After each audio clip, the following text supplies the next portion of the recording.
The Last Stand. The bridge of the U.S. Defiant hummed with tension as Captain Sarah Chen studied the tactical display.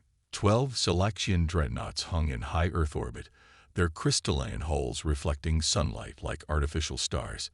Each one dwarfed her ship by a factor of 20, their weapon systems capable of reducing continents to ash. Yet Sarah's hands remained steady on the command chair's armrests, her expression neutral as she considered humanity's options.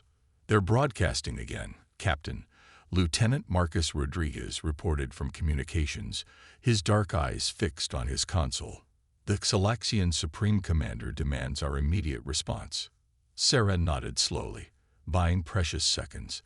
The Defiant was humanity's best-kept secret, the culmination of 50 years of reverse engineering alien technology and human innovation.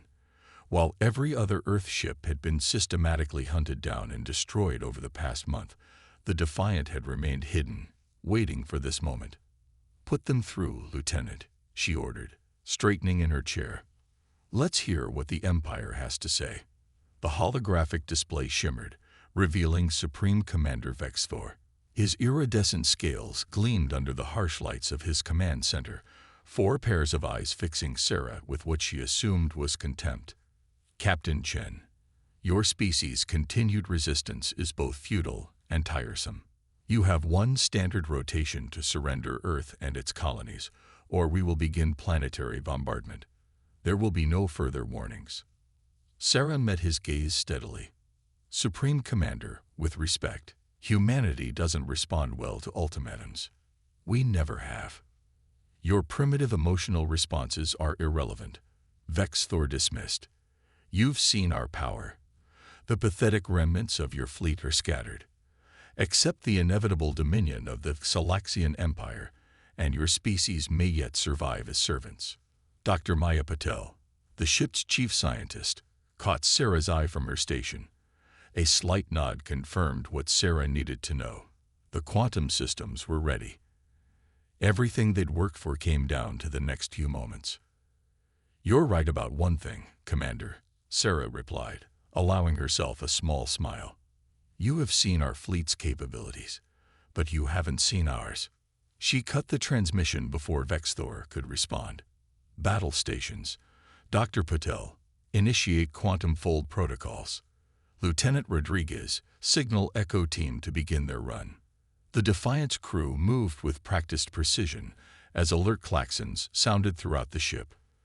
On the tactical display, 3 small dots appeared from behind Earth's moon, automated drones designed to look like desperate escape vessels. As predicted, 4 of the Calaxian dreadnoughts immediately moved to intercept them.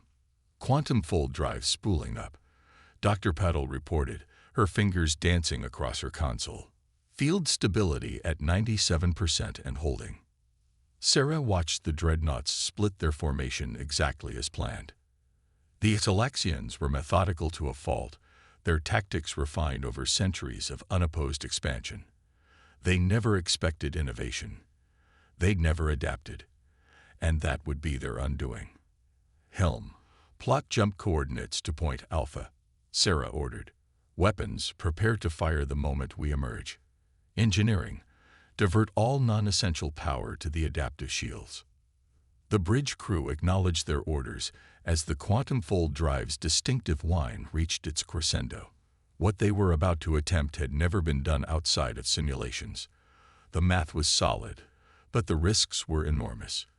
If Dr. Patel's calculations were off by even a fraction, the Defiant would materialize inside a Calaxian ship, destroying them both. "Quantum fold at full charge," Dr. Patel announced. "Ready on your mark, Captain."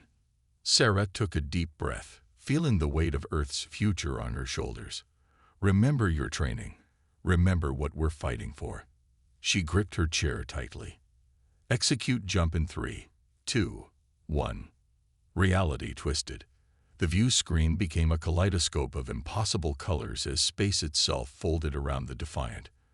For a fraction of a second, Sarah felt like her consciousness had been stretched across 1,000 light years. Then, with a flash that briefly overwhelmed their sensors, they emerged exactly where they needed to be. directly behind a Calaxian flagship. All weapons, fire. The Defiant's main cannon erupted, sending a concentrated beam of quantum-accelerated particles straight through the flagship's supposedly impenetrable shields. The beam struck with surgical precision, severing the dreadnought's primary power core. Secondary explosions rippled along its crystalline hull as the mighty vessel began to break apart. Direct hit. Weapons reported triumphantly.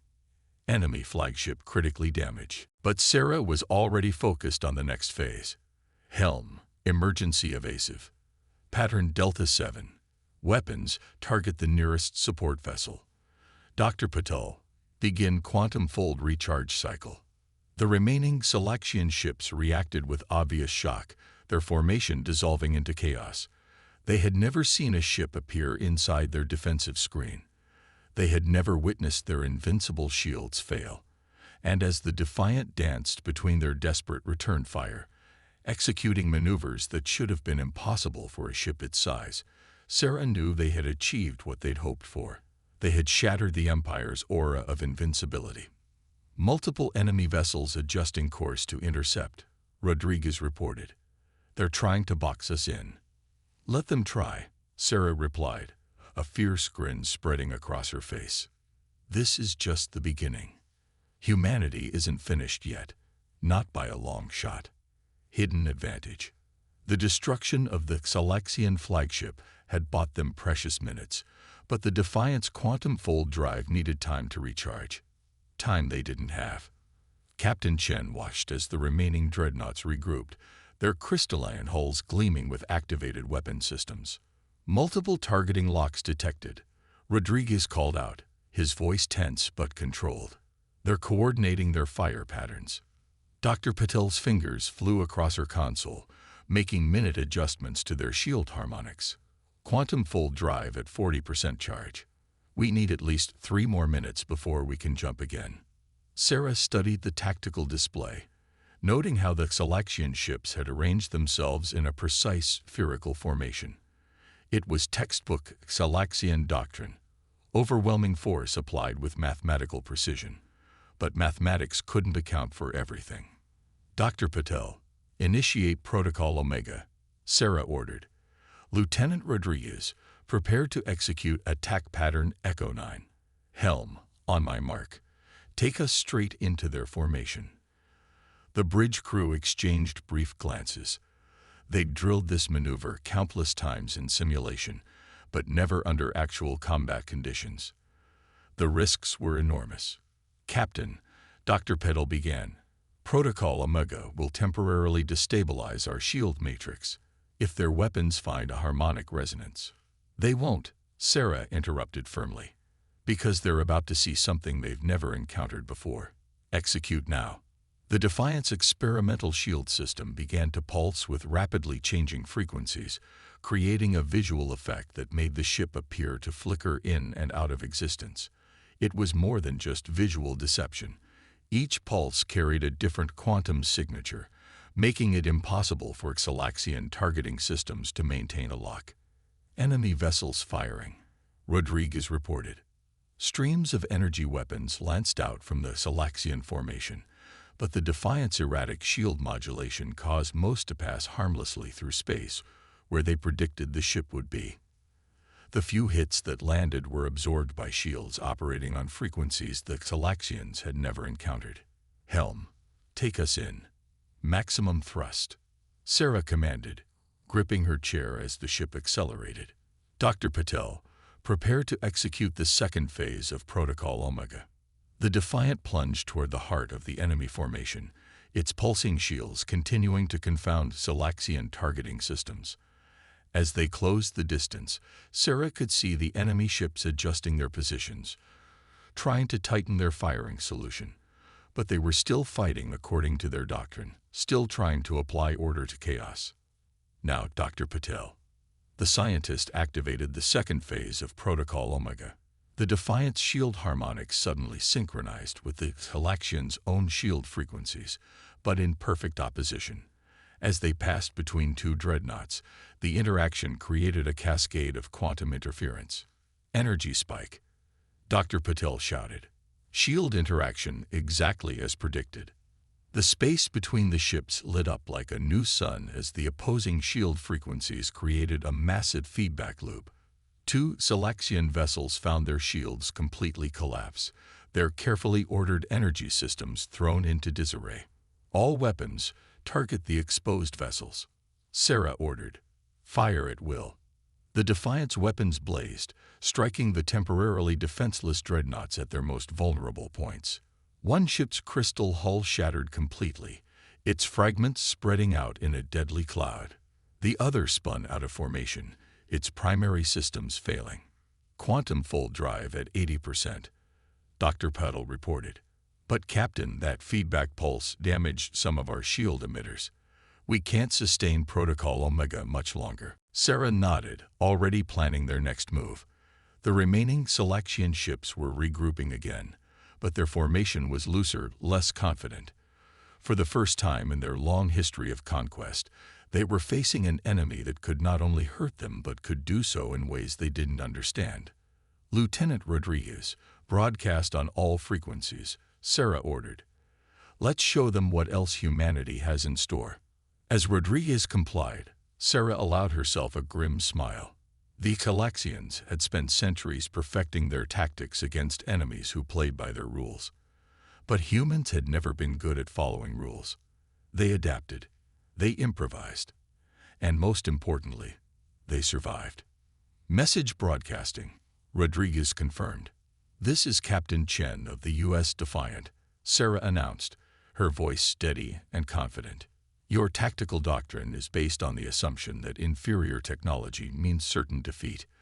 We're about to prove that assumption very, very wrong." The turning point.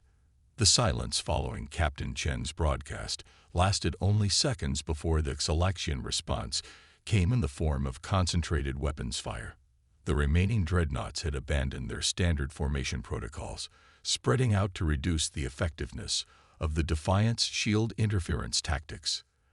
"They're learning," Sarah muttered, watching the tactical display. "Dr. Patel, status of the quantum fold drive." 95% charged, Captain, but 3 of our primary shield emitters are failing. We won't survive another close-range pass." Sarah's mind raced through their options. The Selexians were adapting faster than expected, but that adaptation was driven by fear. And fear made even the most disciplined enemies predictable. "Lieutenant Rodriguez, what's the status of Echo Team's drones?" "Still operational, Captain.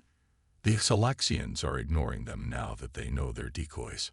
A plan began to form in Sarah's mind. "Dr. Patel, could we upload our shield modulation protocols to the drones?" The scientist's eyes widened as she caught on to the captain's thinking.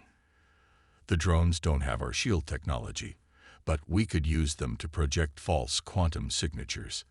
It would only work for a few seconds before their systems overload. A few seconds is all we need." Sarah keyed her command console. "Engineering, prepare for emergency power transfer. Helm, plot a course for the upper atmosphere." The bridge crew looked at her with mixed expressions of surprise and understanding. The Defiant had been designed to operate in atmospheric conditions, unlike the massive Selexian dreadnoughts. "Captain," Rodriguez ventured, "if we enter the atmosphere at combat speed, we'll create one hell of a plasma wake." Sarah finished. "Exactly what we need. Dr. Patel, begin uploading the modified protocols to Echo Team. Helm, take us down. Let's give our friends a lesson in Earth's weather." The Defiant banked sharply, accelerating toward the blue-green curve of Earth below. The Selection ships followed, exactly as Sarah had predicted. Their pride wouldn't allow them to let a single human vessel escape, especially one that had caused so much damage. Entering upper atmosphere in 30 seconds, the helm officer reported, "Hull temperature rising." "Echo Team in position," Rodriguez added, "ready to execute on your command." Sarah watched the tactical display as they plunged into the atmosphere. The Defiant's advanced hull design handling the stress far better than the pursuing Selexian vessels. Their crystalline hulls began to glow from atmospheric friction, creating brilliant trails across the sky. Now, Dr. Patel. Activate the drones. The 3 Echo Team drones suddenly blazed to life, each projecting quantum signatures identical to the Defiant's.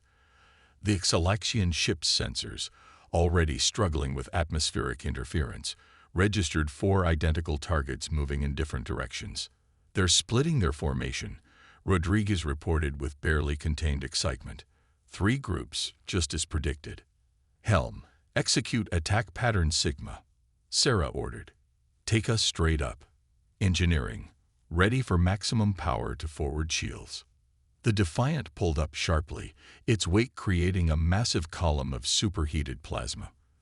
The pursuing Galaxian ships, their formations split and their sensors confused, flew directly into the turbulent wake. Their shields, designed for the cold vacuum of space, fluctuated wildly against the combination of atmospheric pressure and plasma interference. Echo Team drones are overloading, Dr. Patel reported. Detonation in 3, 2, 1. The drones exploded simultaneously, their quantum signature generators creating localized disruption fields that interacted catastrophically with the already stressed Galaxian shields.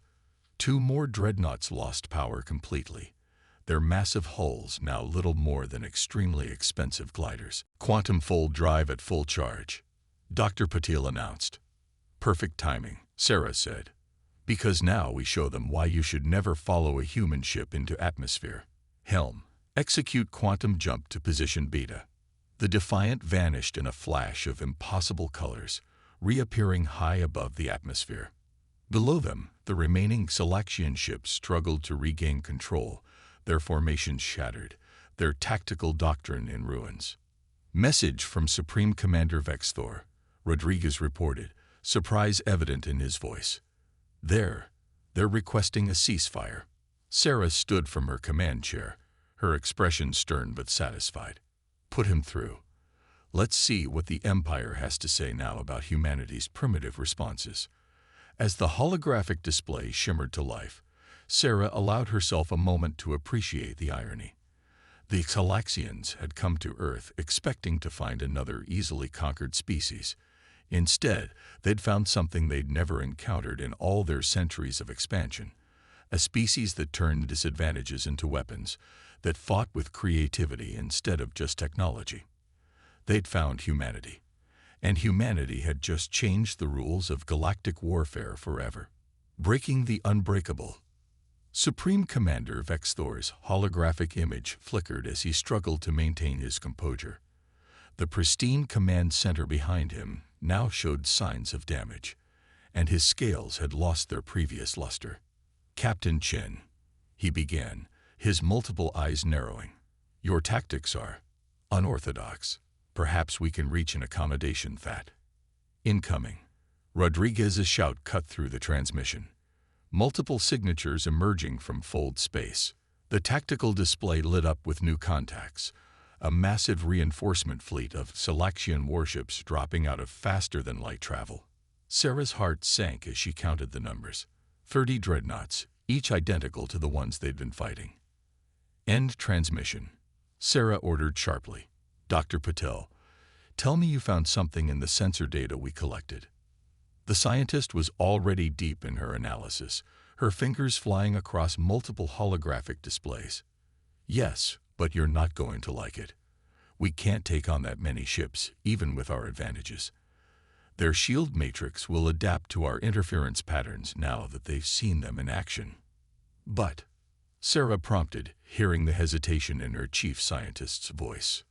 But I noticed something when we created that plasma wake in the atmosphere. Their crystalline hull structure. It's not just for show. It's an integral part of their shield system.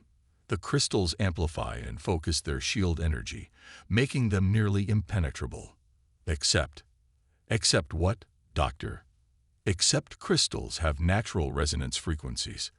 If we could match that frequency exactly and deliver enough energy. Sarah leaned forward in her chair. We could shatter them like glass. Theoretically. But we'd need to generate and deliver an enormous amount of energy at precisely the right frequency. The quantum fold drive could provide the power, But we'd have to modify it in ways it was never designed for, and we'd only get one shot before the drive burns out completely. The tactical display updated as the reinforcement fleet moved into attack formation. They were being methodical, thorough, determined not to underestimate the human ship again. "How long to make the modifications?" Sarah asked. 20 minutes, minimum. "And Captain?" Dr. Patel hesitated. "Even if it works, the energy backflow will likely destroy most of our systems. We'll be dead in space." Sarah nodded grimly. "Better dead in space than dead entirely. Make the modifications. Lieutenant Rodriguez, send an encrypted burst transmission to Earth Command. Include all our sensor data and Dr. Patel's findings." Message sent. Rodriguez confirmed moments later. "Captain, they're surrounding us. Standard Selection sphere formation, but they're keeping their distance this time." "They're being cautious," Sarah observed. "Good. That gives us time." She keyed the ship-wide comm. "All hands. This is the captain. What we're about to attempt has never been done before. If it works, we change the course of this war. If it fails, it's been an honor serving with each of you." The next 18 minutes passed in tense silence as Dr. Patel and her engineering team worked frantically to modify the quantum fold drive. The Xalaxian fleet maintained their distance, likely waiting for Supreme Commander Vexthor to decide how to proceed. "Modifications complete," Dr. Patel announced finally. "But Captain, I should warn you. The resonance pulse will affect every crystalline structure within range. If any of our systems use similar crystalline components, they'll be destroyed too," Sarah finished. "I know." Status of the Xalaxian fleet. "Still holding formation," Rodriguez reported.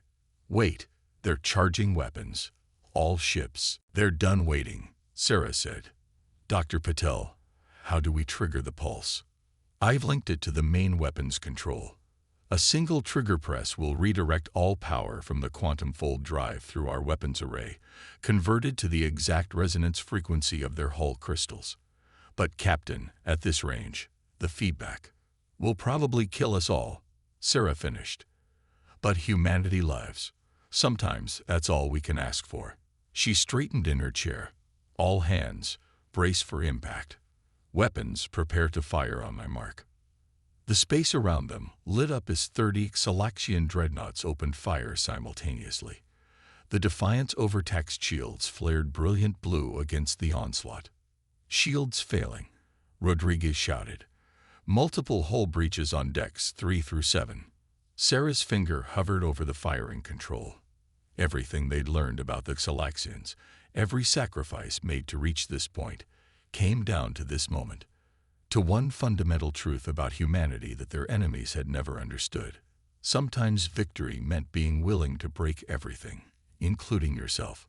"For Earth," Sarah whispered, and pressed the trigger. Victory of the few.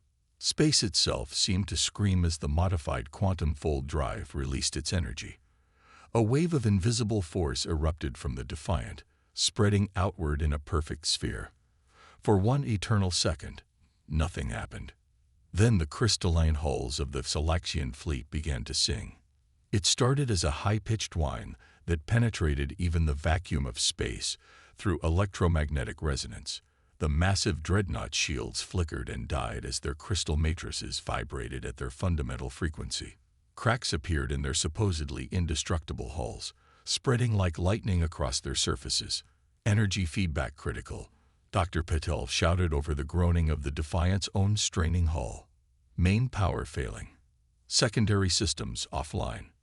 The bridge was illuminated only by emergency lighting and the spectacular sight of the Xalaxian fleet's destruction.